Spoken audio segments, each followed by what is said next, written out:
Thailand, Laos, Kamboja, dan Vietnam mendapatkan keuntungan dari aliran sungai Mekong. Assalamualaikum warahmatullahi wabarakatuh. Halo anak-anak, selamat pagi. Ketemu lagi dengan Bu Ella pada mata pelajaran tematik muatan IPS. Nah, bagaimana kabar kalian hari ini? Semoga tetap semangat ya. Dan semoga kita senantiasa diberikan kesehatan oleh Allah SWT. Amin ya robbal alamin. Nah, anak-anak, sebelum mengawali pembelajaran, mari kita membaca basmalah bersama-sama. Bismillahirrohmanirrohim. Sekarang persiapkan buku SPS dan juga catatan serta boleh alat tulis atau spidol atau stabilo untuk menandai hal-hal yang penting di buku kalian. Oke? Yuk.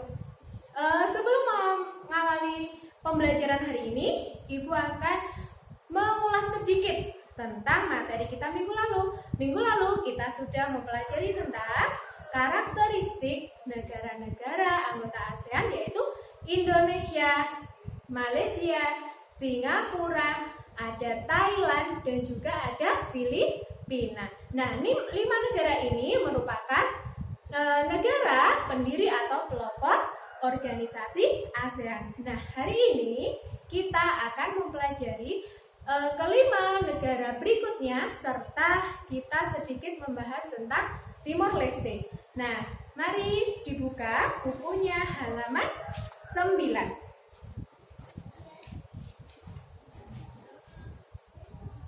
Sudah dibuka anak-anak? Sudah ya? Sudah siap? Kita akan belajar Brunei Darussalam. Silahkan dilihat petanya. Kalian boleh membuka atlas ataupun peta dunia jika kalian punya di rumah ya. Tapi ini Ibu sudah menyiapkan peta-peta negara-negara ASEAN. Nah, di mana sih letaknya Brunei Darussalam?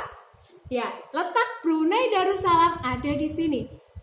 Masih satu pulau dengan Kalimantan, berbatasan langsung secara darat ya dengan Malaysia bagian timur. Ya, kalau tidak kelihatan dilihat di sini di buku kalian. Baik, sudah.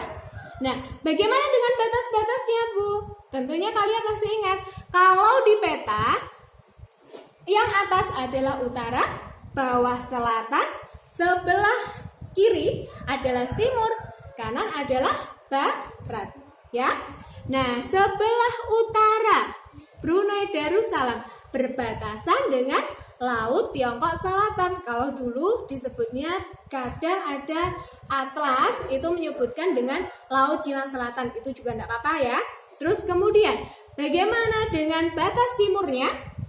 Batas timur, batas sebelah barat, dan batas sebelah selatan Brunei Darussalam berbatasan langsung dengan Malaysia. Sudah paham ya dengan batas-batasnya? Kalian juga bisa melihat ini gambar bendera Brunei Darussalam. Nah, bagaimana dengan ibu kotanya? Ibu kota Brunei Darussalam letaknya di sini. Di Brunei Darussalam bagian barat di sini. Yaitu namanya Bandar Seri Begawan. Kemudian sistem pemerintahannya adalah monarki. Monarki itu sistem pemerintahan kerajaan tertua, ya. Berikutnya kepala negaranya adalah sultan. Kepala pemerintahannya juga sultan. Nah, Bu, apa bedanya kepala negara dengan kepala pemerintahan? Ayo, ada yang tahu? Kalau kepala negara itu jabatan tertinggi di suatu negara tersebut. Kalau kepala pemerintahan berarti seseorang yang menjadi pemimpin pemerintah tersebut, yang memimpin pemerintahan negara tersebut. Itu ya bedanya. Jadi nanti kalau ada negara yang kepala negaranya berbeda dengan kepala pemerintahannya, jangan bingung ya. Nah, berikutnya bahasanya di sini ada sudah ya, Melayu, Inggris, dan Mandarin. Lagu kebangsaannya Allah peliharakan Sultan, mata uangnya dolar Brunei. Nah, nanti kalian bisa baca sendiri. Ibu hanya akan menjelaskan hal-hal yang mungkin perlu tambahan dari buku ini. Nah, berikutnya di sini dijelaskan bahwa wilayah bagian timur yang kecil ini atau yang ini Ya, ini adalah daerah perbukitan. Nah, di sini juga itu ada puncak tertingginya, yaitu Gunung Pagon atau Pagon Hill. Di sini ya, di daerah ini. Sedangkan Brunei Darussalam bagian barat itu wilayahnya berupa dataran rendah dan rawa. Sudah paham? Sudah. Berikutnya keadaan sosialnya. Nah, karena Brunei Darussalam itu masih serumpun dengan kita, serumpun dengan Malaysia, dengan Indonesia, berarti masih mayoritas penduduknya adalah Melayu, walaupun ada keturunan Tionghoa. Karena Melayu, maka mayoritasnya agamanya adalah agama Islam. Di sini sudah jelas ya. Di sini ada bangunan Masjid Sultan Umar. Ini besar sekali, ini juga dijadikan sebagai tempat wisata. Nah, berikutnya untuk keadaan ekonomi. Nah, Brunei Darussalam ini mempunyai julukan negara petrodolar. Kenapa ya? Ada yang tahu? Negara petrodolar karena pendapatan per kapita penduduk Brunei Darussalam itu sangat tinggi. Karena apa? Karena minyak bumi. Benar sekali. Nah, Brunei Darussalam ini sebagai pengekspor minyak bumi dan gas alam. Berikutnya juga mengekspor karat. Sudah paham ya anak-anak? Nah, terus kegiatan ekonomi yang lainnya yang menambah pendapatan negara Brunei adalah wisatanya. Nah, di sini juga sudah dijelaskan mengembangkan wisata budaya dan wisata kota di atas air. Nah, untuk Brunei Darussalam sudah paham ya? Kita pindah ke halaman berikutnya. Dibuka halaman 10. Nah, kita akan belajar tentang negara Kamboja. Negara Kamboja ini adalah negara terakhir anggota ASEAN. Karena 10 ya, masih 10, berarti Kamboja ini yang terakhir. Di mana letaknya Kamboja? Kamboja letaknya di sini. Ya. Kamboja berbatasan dengan mana saja? Ayo kita lihat dari peta. Sebelah utara negara Kamboja berbatasan dengan Pintar, dengan Laos dan Thailand. Ya. Sedangkan di sebelah selatan berbatasan dengan Laut Tiongkok Selatan. Ini Laut Tiongkok Selatannya, ya. Berikutnya di sebelah timur berbatasan dengan Vietnam. Oke, bisa dipahami ya, Vietnam. Kemudian di sebelah barat berbatasan dengan Thailand. Baik, untuk batas-batasnya sudah paham ya? Sudah, pintar. Nah, berikutnya untuk ibu kotanya letaknya di sini, Phnom Penh, ya. Untuk sistem pemerintahan, nah ini sistem pemerintahannya adalah kerajaan. Kemudian kepala negaranya dijabat oleh seorang raja. Kemudian kepala pemerintahannya adalah Perdana Menteri. Nah, kepala pemerintahan dan kepala negara dijabat oleh dua orang yang berbeda. Berbeda kan dengan tadi Brunei Darussalam? Iya, pintar. Nanti dibaca sendiri ya. Yang ini yakin kalian sudah pintar membaca semua. Berikutnya, Kamboja terletak di semenanjung Indochina. Apa sih maksudnya semenanjung Indochina? Jangan salah, semenanjung Indochina bukan berarti Indonesia dan Cina. Tetapi semenanjung Cina itu adalah negara-negara yang mendapat pengaruh budaya dari India dan Cina. Lihat, India di sini, Cina di sini atau Tiongkok ya. Sekarang sudah Republik Rakyat Tiongkok, bukan lagi Republik Rakyat Cina. Di sini berarti pokoknya kalau negara yang berada di sebelah selatannya RRT itu adalah negara atau termasuk wilayah semenanjung Indochina. Pintar. Nanti ada juga Semenanjung Malaya. Semenanjung Malaya itu di sini. Malaysia, Singapura, itu ya. Nah, terus berikutnya yang perlu diketahui lagi di Kamboja itu terdapat dataran besar Tonle Sap. Nah, apa itu? Dataran yang sedikit unik. Uniknya apa? Kalau musim kemarau seperti sekarang ini di Indonesia ya, kalau musim kemarau luasnya itu sempit, hanya sekitar 2.500-an kilometer persegi. Tetapi nanti kalau misalkan pada musim penghujan, luasnya itu bisa mencapai 24.605 kilometer persegi. Hampir 10 kali lipatnya kan? Berarti kan sedikit unik kan? Nah, terus berikutnya. Jangan salah lagi di sini, lihat. Ini kenapa sih Ibu menggambar hijau-hijau ini? Hijau-hijau ini adalah aliran Sungai Mekong. Nah, aliran Sungai Mekong seperti penjelasan Ibu di awal video tadi bahwa Sungai Mekong itu memberikan keuntungan yang besar bagi negara-negara yang dilaluinya. Nah, mulai dari RRT, kemudian masuk ke Thailand, ke Myanmar dulu, Thailand, kemudian ke Kamboja. Nah, ada dua, yang satunya masuk lagi ke Vietnam. Nah, karena dialiri oleh Sungai Mekong, berarti sebagian besar penduduknya itu bermata pencaharian atau penduduk Kamboja itu bekerjanya di bidang pertanian. Karena apa? Daerah yang dialiri Sungai Mekong itu berarti daerah tersebut adalah daerah yang subur. Ya, sudah paham ya? Sudah. Di sini juga dijelaskan Gunung Kardamon. Di manakah letaknya Gunung Kardamon? Gunung Kardamon itu ada di sekitar sini. Kalau di bukumu di sini. Di sini ya. Ya. Terus berikutnya untuk di Kamboja, di negara Kamboja ini juga ada tempat wisata yang mirip dengan tempat wisata Borobudur. Siapa yang pernah ke Borobudur? Ya, daripada kita jauh-jauh ke Kamboja, kita berkunjung saja ke Borobudur. Nah, di Kamboja juga ada namanya Angkor Wat. Angkor Wat itu adanya di sini, nah. Di sini kelihatan ya.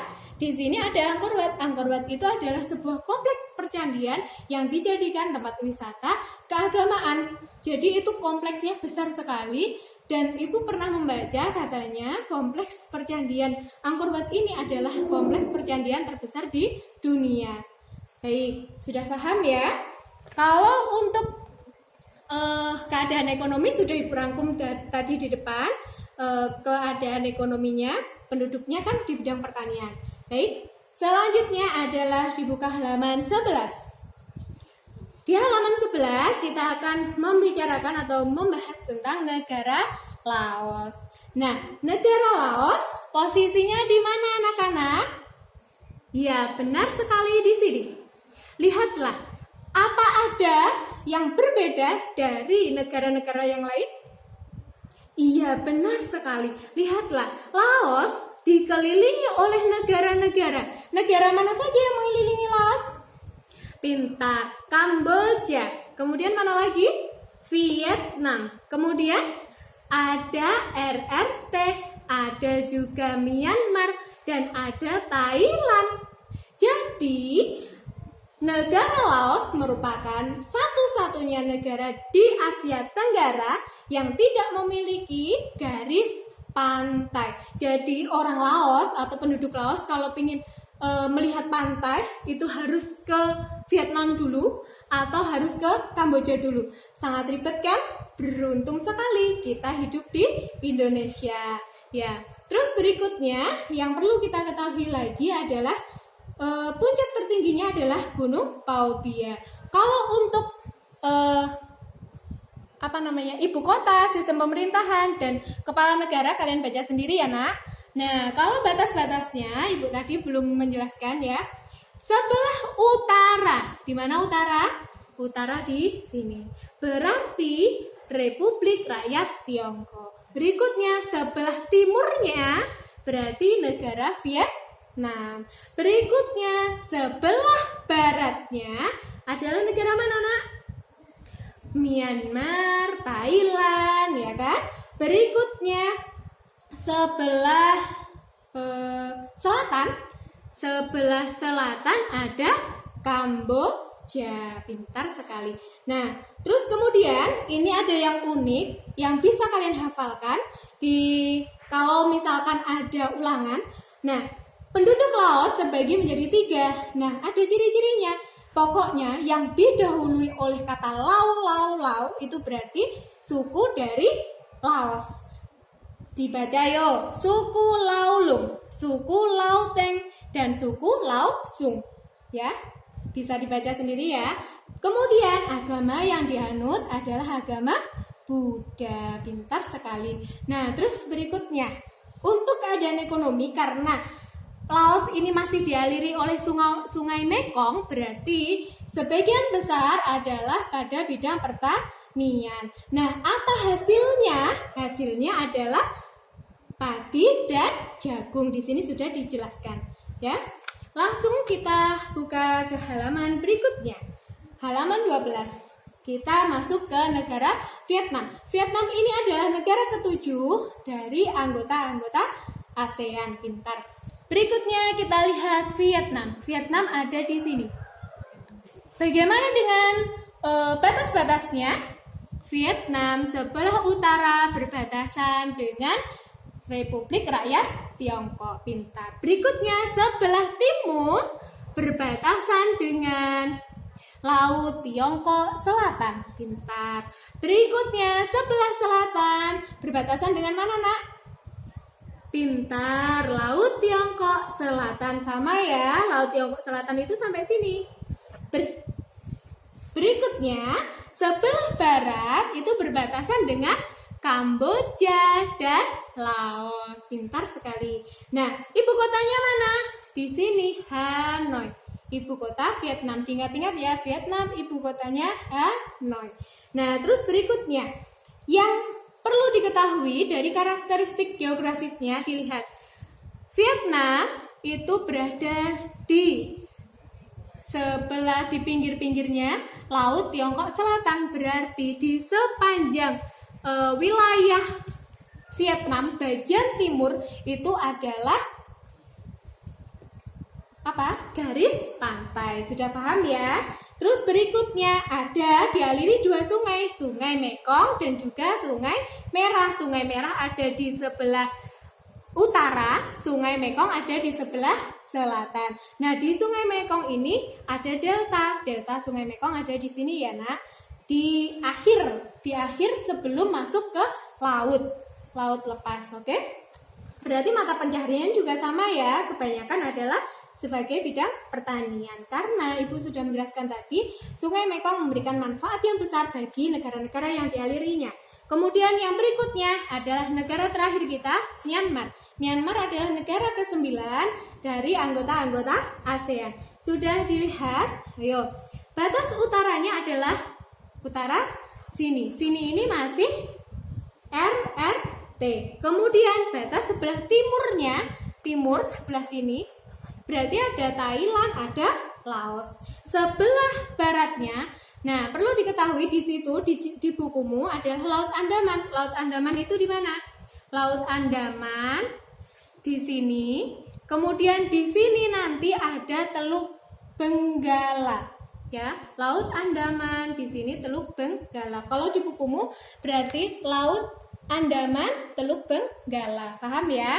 Sudah. Kemudian dialiri Sungai Irrawaddy. Pokoknya yang dialiri sungai itu adalah bermata pencaharian sebagai pertanian. Baik.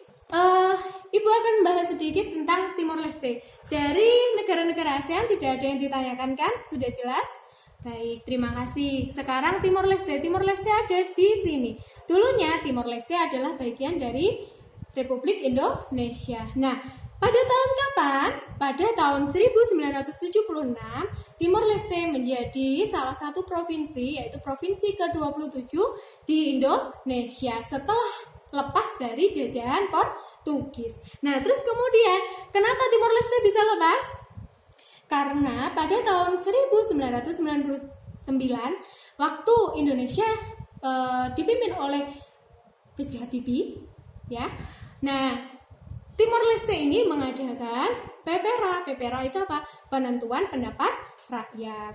Nah, akhirnya lepas sendiri pada tahun 2002. Timor Leste ini menjadi sebuah negara mandiri. Nah, kenapa Timor Leste belum menjadi negara anggota ASEAN? karena masih terjadi pro dan kontra. Sebenarnya Indonesia sudah mendukung kalau Timor Leste menjadi salah satu negara ASEAN. Tetapi ada negara lain yang masih belum mendukung atau belum sepenuhnya percaya bahwa Timor Leste mampu. Kenapa? Karena dilihat dari segi ekonomi dan politiknya, Timor Leste masih belum stabil. Nah, anak-anak, demikian materi kita hari ini. Mungkin ada pertanyaan. Kalau ada pertanyaan, boleh ditanyakan langsung kepada Bu Ella ya. Nah, untuk agar kalian lebih jelas lagi, tugas kalian adalah menuliskan, ayo tuliskan, dicatat ya, tuliskan karakteristik negara-negara ASEAN yang sudah dijelaskan 10 negara, apa persamaannya, ya, persamaannya baik di bidang ekonomi maupun sosial. Baik, sudah paham? Sudah. Terima kasih atas waktunya. Bila minta maaf apabila ada kesalahan. Cukup sekian. Tetap semangat dan jangan lupa bersyukur. Wassalamualaikum warahmatullahi wabarakatuh.